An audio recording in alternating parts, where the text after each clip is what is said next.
Hey everybody, Kristy Ellington again here, hacking the Inside Sales Studio to give you more information about how you can manage your fears to become a more efficient seller. So here's the thing about fear. It's so hot right now. Everybody's saying, don't let fear come between you and success, but no one's giving you the tools to actually do that. So that's what I'm here to do today.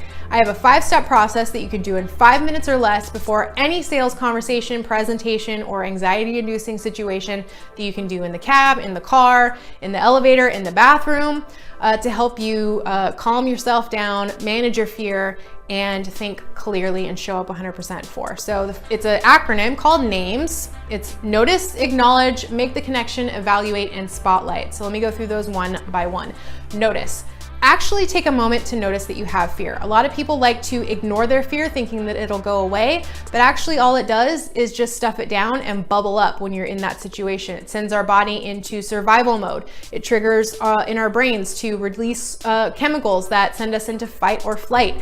And if we're fighting or flighting, we're not thinking, so we can't think clearly. We have a hard time evaluating or coming up with creative solutions or pivoting the conversation. So what you want to actually do is notice that you have it. Don't ignore it. It's not going to go away. It's a biological response. It's going to be there no matter what.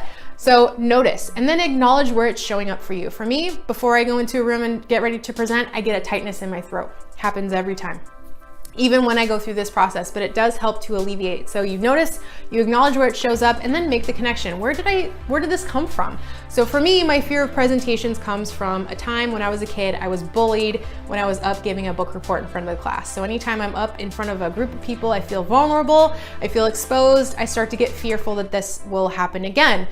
But after I've made the connection, I can start to evaluate. Is this real now? No one's gonna tease me in front of a sales conversation, so that fear is irrational, it's illogical, it's not real now. And then I start to calm down. I can see that my brain is making things up, that my survival instinct has been triggered for no real reason, and then I can start to shift the spotlight back onto my client. How can I show up for my client 100%?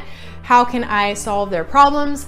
How can I make them, get them to trust me, build a relationship, and start to make them feel really good about me, my company, and our product or service? So that's the 5 steps that you can do in 5 minutes or less. And if you come back next week, I'm gonna have even more information about fear and how you can start to reverse engineer your wins and build habitual confidence.